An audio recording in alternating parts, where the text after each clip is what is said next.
We made it to day 2 of the 30-foot rail project extravaganza fabrication journey. I don't even know what to call it at this point. The rail itself, like the 30-foot tubing that is going to be the rail that you actually grind, is done. We finished that in part 1. I think like there's a couple variables involved here, but if all goes well, we should be able to get it like done, like the rail actually done with the legs and the feet and everything mounted to the ground today. That's a big maybe, not sure yet. If we come on in here, you know what? We gotta open the doors. We gotta ruin the headphone users' lives.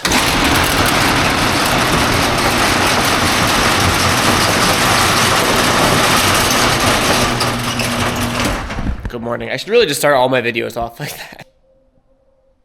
You guys see that moth just make itself right on and home in here? In the first video, we got all 4 of our feet cut out on the plasma cutter with the holes for the 1/4-inch bolts that go into the asphalt anchors into the ground out there. We got 2 out of 4 of our legs, and I explained why we did 2 instead of 4. And then we also got the most important part, which is the actual rail itself done. The thing is, we sort of left off on a cliffhanger yesterday. We pretty much scratched the entire original idea that we had, and we're leaning more towards this, where we add these 90-degree bends on both sides with the 2 legs in the middle. I guess for 3 reasons. 2 main reasons. Reason number 1 is it just looks better. I think regardless, it's gonna look like a skatable obstacle, obviously. But I mean, you look at something like the 18-foot dark green rail right here, where you have, you know, a foot after the last leg, and then just it chops off. That just looks like a skateboard obstacle. It looks like it was made and just set wherever it is for skateboarding, right? I feel like if we have this big one sort of bend into the ground there, it'll look just a little less like it was just a rail placed there to skate. And then I think more importantly, it's just gonna help me get some practice with the tube bender. Because again, I say this in every single video that I've been doing like this, the entire purpose of projects like this is to just practice. I'm going to make mistakes, I'm going to do things wrong, I'm gonna do stupid, dumb things. I am super new to all this, and I need to make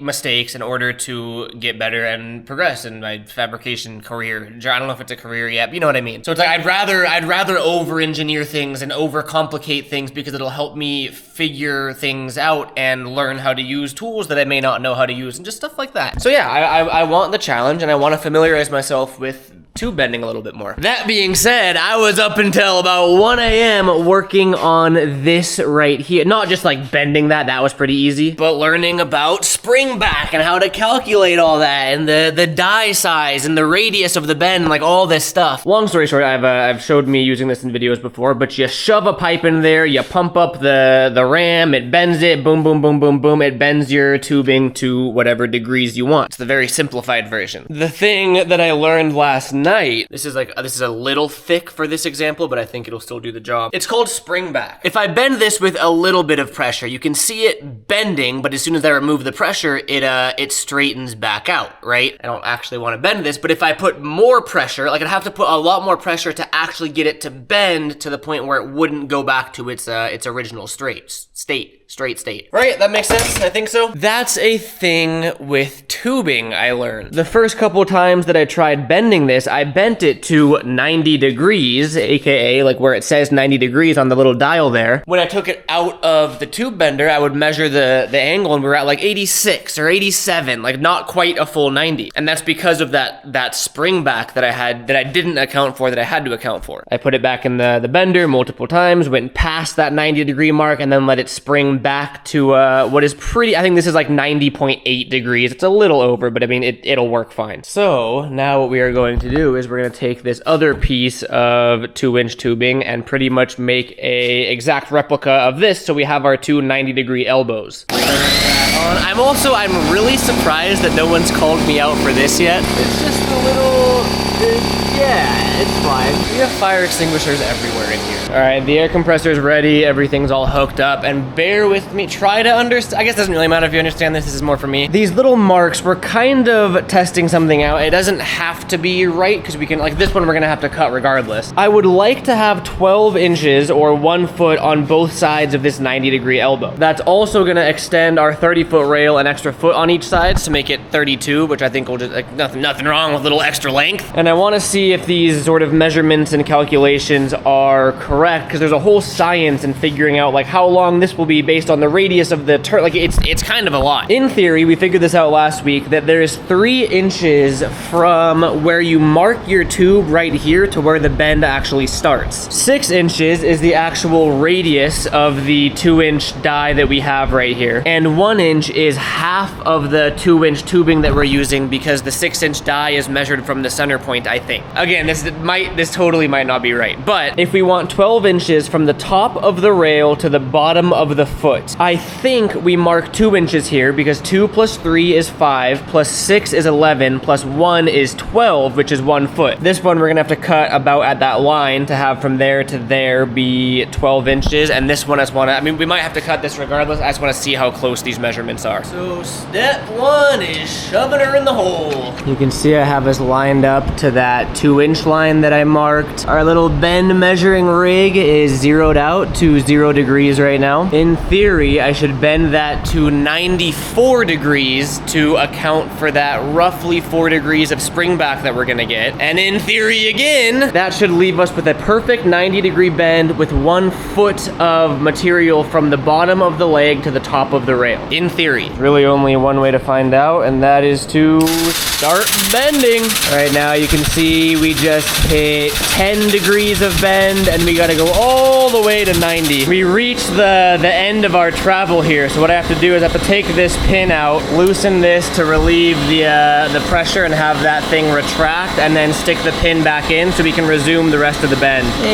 And we stick that back in there, and let's get it. We got like 30 more degrees to go. There's 70 degrees, there's 80 degrees, there's 90 degrees. So right now it's pretty much a 90-degree bend, but we have to go those 4 degrees over to account for that spring back. 91, 92, 93, 94. And now we really hope that that's right. Now we gotta get this thing out, and I wanna measure this. I mean, it looks spot on, but if it can be off by like 1 or 2 degrees, and we'll see. 89.25. I mean, that is good enough for me. It's also a little hard to measure this way, but you can see the 12-inch, the 1 foot mark. I'd say we're off by like maybe a 1/4 inch. I'd say it's like 12.25 inches. So I gotta add that to my little mathematical formula that I'm making. But I mean, this'll work. Now I just gotta cut this one and this one to be the same size, and those are our elbows, our 90-degree elbows.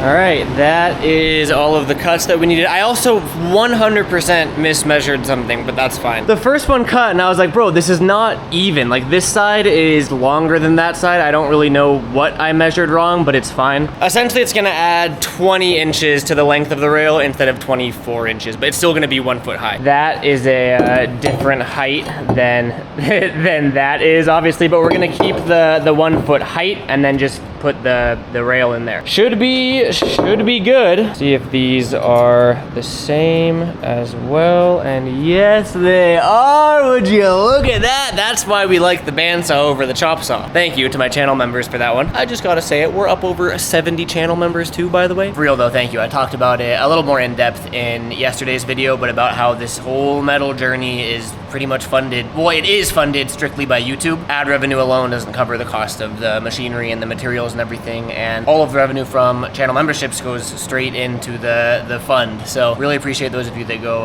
above and beyond to support me and kind of fuel this passion that I've been really enjoying. So yeah, thank you very much. Okay, let's bring this bad boy in. Come on in, buddy. It almost doesn't even, well, I guess it will fit, but it is big. I'm sure you can pretty much see where this is going now, but we have the 2 ends now. Yo, it's really coming along. I just did some internal calculations and I realized something. Because we're doing this whole bend idea, we have to change the amount of legs that we had, because originally the first leg was 1.5 feet in on both sides. That made our 30-foot rail 27 feet in terms of the leg spacing, but now we're actually 30 feet plus 20 inches because each one of those is 10 inches, which means we are going to have 1 foot every 95 inches. You can see I just kind of set one here to see what it would look like. But now you can see we're gonna need 1, 2, 3,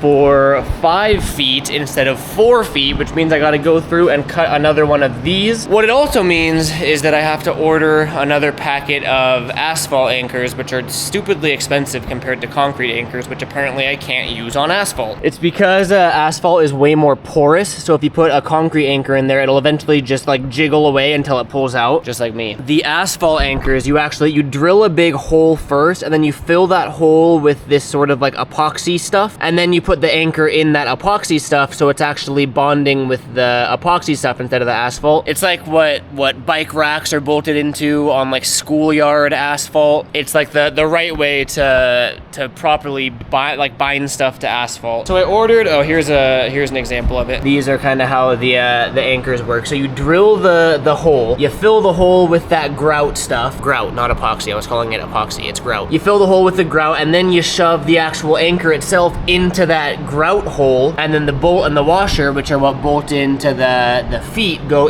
on top of the, you get it? Okay, good. Long story short, I had to spend more money to get more anchors, and this is turning into a very expensive rail. That's why I really want to make it work. Again, thank you to my channel members and you guys for watching the videos. Like that's all I can really ask for. I really do appreciate it. You remember how we binded all of the 10-foot pieces together using that little smaller telescoping tube inside, then welding it, and you remember all that? We got to do that whole process again to get these elbows onto the rail themselves. Cue the time lapse of cutting, welding, and grinding. I'm still kind of figuring out how I like doing these time lapses.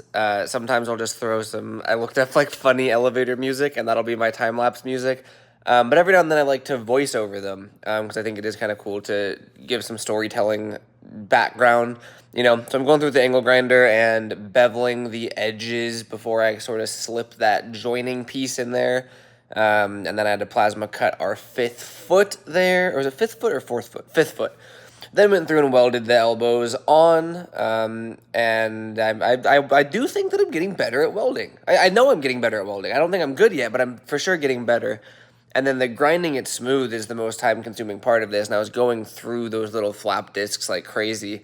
But everything came out good. We're getting no bubbles in the seams, no air pockets or anything, and they're feeling super solid, which is really cool and reassuring. It's a new skill that I learned. All right, it's coming to life. We have the elbows fully mounted on again. There's no porosity, there's no bubbles, there's no seams at all. It looks actually amazing. We have this one over here, and we come all the way down here, and we have this one over here. They're both looking good. My biggest, I don't want to say concern, but one of the main things I want to avoid is having the legs like off center. So like I want, when you look down the rail, I want all of the legs to be in line. I don't want them to be off at all. With such a long rail, it's kind of tough. So what I've been doing, at least for these two, I'll set my straight edge up, and then I will go through and measure it. So right here we have 0.36. The ground's not perfectly level. That's the biggest issue here. And then we go through and we do the same thing on this side. Here we have 0.46, so we're about 0.1 degrees off. It's not going to be detectable with the naked eye. We have the rail itself fully done, and this is sort of where I've been stumped for a little bit. The order in which I want to do legs, feet,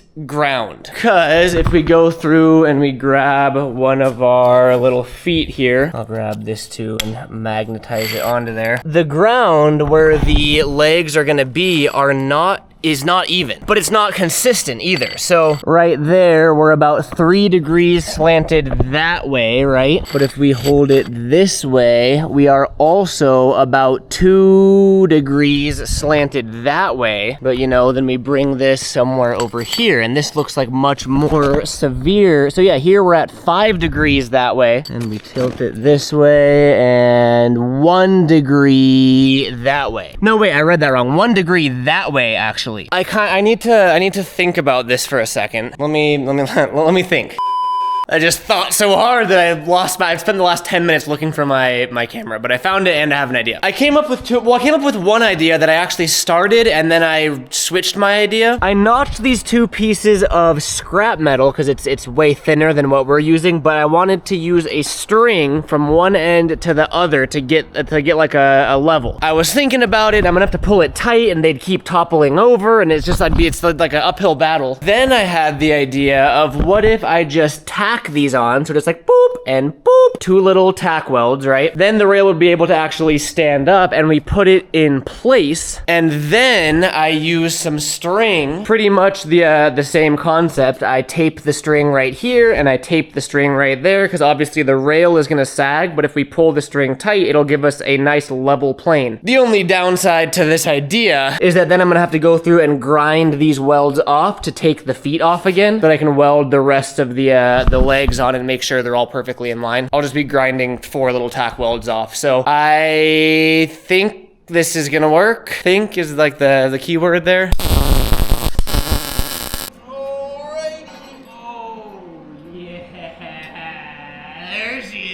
Yo, that's so crazy. You can really see the droop, obviously, with no legs. And also, if you remember me talking earlier about the angle of the feet, the most angle that we have is still less than 5 degrees. So I'm gonna weld the legs on, weld the feet onto the legs, and then bolt the rail in. The slope of the driveway shouldn't matter. You can see there. I mean, it's resting pretty flush. I mean, it's like rough asphalt too, so it's like you're not gonna notice if it's lifted up a centimeter. I have it about maybe 8 inches back from the lip of the bank, because if it's too close, it'll be hard to skate. About 8 inches pushed back, and looking at this, I mean, this looks so perfect, I can't put it into words. Now we go through with the string to get our level line, weld the legs on, weld the feet onto the legs, and we're done. Do you see the vision here? Because this makes sense in my head. I think we're gonna find out shortly if it makes sense in the real world, though, because I have learned that my head and the real world are two very different places. And then my thought process here is to pull it tight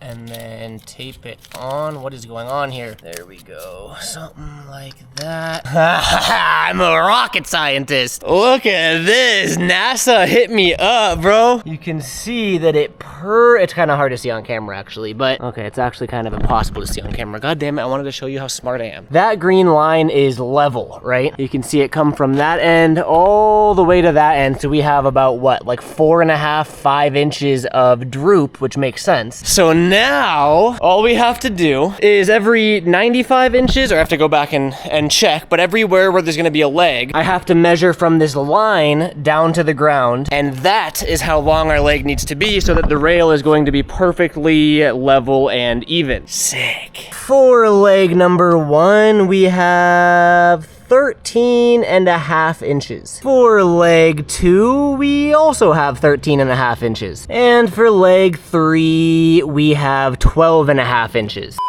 Oh, I fucked up. Not bad, but because we started out with version 1 and it was just all different and I pre-cut those first 2 legs, I ran out of metal. That is an inch too short now. I'm cutting all of the leftover 2-inch tubing that I have, but we just don't have enough. It sucks because we have a bunch of them that are just a ½ inch or an inch too short, but at this point, I'm in so deep that I just need to do this right. We got that one that's too short, unfortunately, and every single one of these, I tried every single piece of scrap metal and like cut as close to my old bends as I could, but we're short 2 legs, and they're both only short by a ½ inch. This is the math I use. 13.5 minus 2 inches, because the tubing is 2 inches, means that scared the absolute shit out of me. I forgot that I was cutting that. Means the bottom of the notch, because we still have to notch the tubing, is at 11.5 inches, means we have to cut it at 12.5 inches, and I have a whole bunch of 12-inch pieces and 11.5-inch pieces. All of these can be used for other rails, though. Like, it's not like they're wasted. We just have a whole bunch of legs now, just not for this rail. 4:18 p.m., the metal supply place closes at 5, so we gotta go. I just called my boy at the metal, so you know we're tight now. I'm pretty much a local there. Told them I'd be coming in right before they close and asked if they could just have it cut, and they're like, hell yeah, I got you. See, getting over social anxiety is sick. We're back. Metal has been acquired. It is getting late in the day fast though, and I really do want to get this done. We're on the home stretch for sure. Cut these to length, notch them, weld them up, weld the feet on, done. I don't know why it still trips me out that this just like works off of gravity. I'm not gonna lie, when I first got it, I thought you were supposed to like push down on it, but you're not. It has that little spring back there so you can adjust how much pressure or how lightly it goes down on the metal. So you just kind of like stand here and watch as it slowly cuts down the tube. Depending on the diameter of tubing and whatever blade you're using, you can adjust the tension to be higher or lower.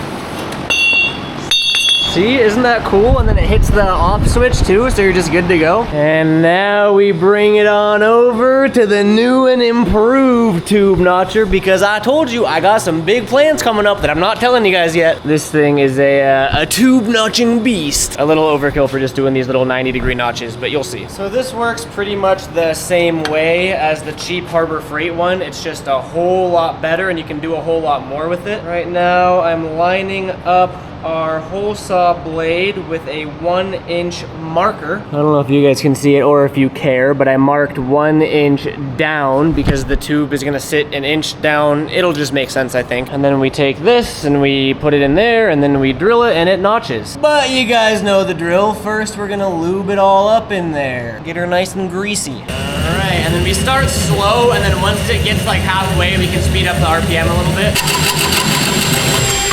There we go. That is a clean cut. That is just about as dead center as it can possibly be. And then I'm just gonna go over it with an angle grinder to clean it up, but let's do the other two.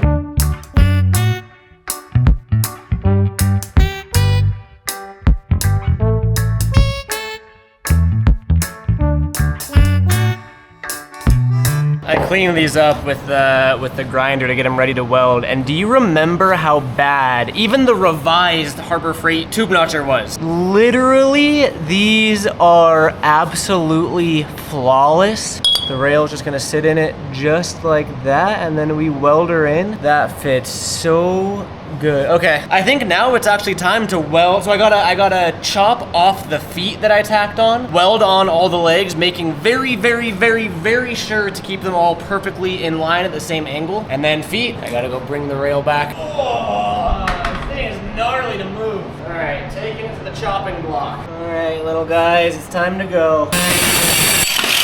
There we go. Got the rail down on the ground now with the feet off, and now we essentially are just going through and finding where the legs go thanks to these marks. Make sure we have the right size leg, obviously, because there's two different sizes. So this is another 11.5er, and this one goes right there. And then last up is our 10.5er, and that is gonna go right there. It's taking shape, dude. Oh my god. This is, I don't know if you guys are enjoying this as much as I am. I think like entertainment wise for a YouTube video, if I was going for views or whatever, I would just time lapse the entire build process and not make, you know, a 3 or 4 part series of all the behind the scenes. Fuck all that, bro. This is the fun part to me, like figuring things out, making it, like this is so fun to me. This is like, I haven't felt pure happiness in so long. Okay, now we're going through with our handy dandy little angle measurer, and I'm gonna have to, because again, the ground isn't completely level, so I'm gonna take the measurement of all of these, you know, shim the legs if I have to, but get them all within 0.1 degree of 0.13. Out of curiosity, I wanna see what we just naturally sit at. That one's good. That one, so we're gonna need to shim this one a little bit, and this one is good. So that's the only one that needs shimming. I think I'm just gonna go down the line and keep this here just to make sure everything stays good, make sure it's at a perfect 90, and just tack them on. As much as I want to fully finish this, I'm tacking everything first before I commit to full welds. That way, if there is a mistake or if I do something wrong, which there has to be, we can just grind it down and redo it. So tack time. Got our little shim in place for this one. Hard to see, but it says 0.11, so that's perfect. That leg is on, that leg is on, that leg is on. They're all within 0.5 of a degree of each other. I am sweating profusely. It's 102 outside still. It's 90, 91 in here. It's been worse, I guess. I turn off the fan whenever I weld so it doesn't blow away the shielding gas. I think we gotta whip out these bad boys again, dangle the rail over it, start putting on the feet. Again, just tacking them on. I'm so sick of talking to the camera, bro. I'm just gonna time lapse everything now. Not really too sure how to offer some behind the scenes on this because I pretty much already told you what I was doing. But just going through and tacking all of the feet on, and I really wanted to just fully weld them on just because I have to move the tanks every time. I have to move the welder around, and I knew that it was going to add like another 30 minutes to an hour to tack them all once, make sure everything's good, and then actually weld them on. But again, I'm in too deep with this rail. I really want to do everything proper and get it. I want it to be like my best work, the best work that I've done so far at least. And I think it is so far. So we got everything tacked on. Oh man, I was vibing. R.I.P. Mac Miller. We're done. We're, you know, quote unquote done. Everything's tacked, and now we see if we have to grind it down and redo something. I put 4 tacks on every foot, and I went through and traced out, made sure they were centered. I have 4 tacks on all of the legs as well. Same with the feet. Come on over here. Bada bing, bada boom. Bada bing, bada bang, bada bing, bada boom. Oh my god, I'm tired. I think for the 17th time, I gotta pick this whole 32-footer up, or 30, I don't even know what it is anymore. It's more than 30 because of the elbows. Put it in place, see if I'm happy with everything, which I really hope I am. I'm so sick of picking this thing up. Oh my god. This is such a gnarly workout, bro. All right, let's lift it up. Oh, get over there. Oh, baby. Yo, dude. Holy shit, I think I did it, bro. Dude, are you fucking kidding me, bro? Look at how perfect that is. All of the plates should bolt in pretty damn flush, dude. I'm speechless. Oh my god, we actually did it. I don't have to figure this out now, obviously, but I mentioned, like, here is the actual top of the bank, right? Now there's like, what, almost a foot from the top of the bank to, like, I push the rail back. I still gotta figure out where I want that for skating. We're not gonna bolt it up tonight, but I think we can get it done, like the rail itself. Dude, look at how good that, like, the extra longer legs in the middle, like it is. I cannot believe I made this. I'm actually speechless. I'm speechlessly proud of myself. That's so arrogant, but I don't even care, bro. This is sick. That's a pat in the back, all right. I'm not even gonna lie to you, bro. I just took a bunch of pictures of it, sent them to my parents, sent them to my homies. Like, I'm so proud of this. It's funny because, like, to anyone that does this, it's probably really, like, not anything at all. But, like, yeah, come on. For my, like, first thing I've ever made, my first real thing that I've tried to make, like, come on. Give me the validation that I'm looking for. She sits perfect, man. It's exactly what I was hoping for. All of the feet are looking good, so I think we...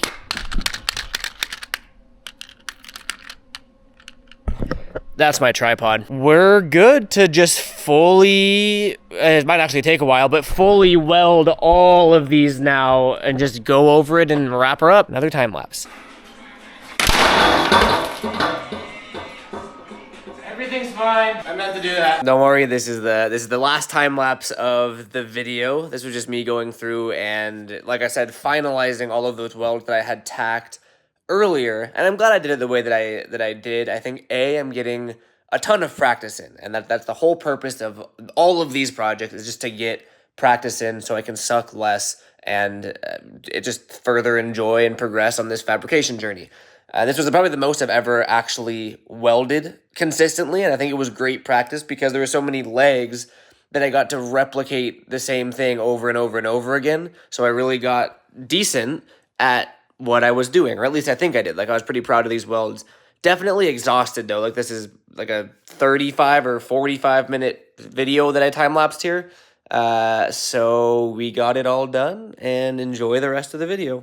We're done! This is the first time that I can say that I feel like I'm progressing. I'm understanding what I'm doing. I'm not gonna say my welds are good, but they are 1000% better. I did it in quarters, and you can for sure see like my start and stop marks, and then same thing up here. I did these in quarters as well. But I mean, dude, I can confidently say that these are some of my best welds, which I can already see the comments, dude, if those are your best, you're trash. No shit, but I'm new to all this. I'm comfortable with these welds. Like I'm confident that they'll hold. I'm confident that the penetration was there. Yeah, I felt consistent. Like all of the legs felt the same. It's done. The rail is, well, actually paint. I actually put a lot of thought into this, believe it or not. I think I mentioned that I don't even know what I've meant. This video I've been filming for like 10 hours. It's gonna look like a skate rail, but I don't want it to be obviously a skate rail. So instead of making it like neon green or something like that, I was either gonna do the dark green that the shop and the house are, or the black that the trim is. I settled on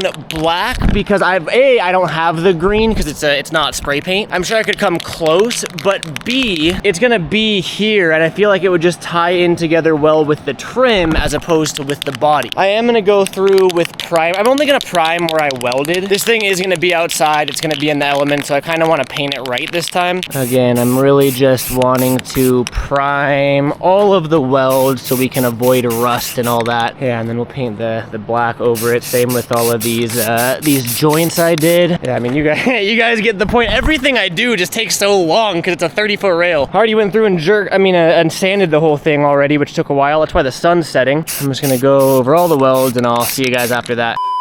You can't see anything, or I can't see anything, but we just finished fully painting it. It took 3 cans, and I went over it with a satin clear coat too. It was pretty hard to paint at night, but I mean, I'm pretty sure I got everything, and I mean, if you could see it, it looks good. Oh yeah, I also took a shower and I went inside and changed because I was grimy, bro. 9:03, that was an 11-hour day of working on that rail, and I didn't even count yesterday. That's pretty crazy. I think success is an understatement. Tomorrow, the last step are these asphalt anchors that actually came in today. The only thing is that we don't have all of them because I had to order more. My brain's done thinking, but I gotta figure out if we can mount what we have now and then mount the rest later. I'll see tomorrow. You can see what I mean though. These big ass spikes go into the ground, and then you seal them with this grout, and then you drill, or not drill, but then you bolt these into the actual anchors. You'll see, it'll all make sense. They're designed for asphalt, not concrete. That's the big difference. The big expensive difference. Shout out to my channel members, link in description. I really am running on fumes right now, so I don't have the enthusiasm that I want, but I can, like,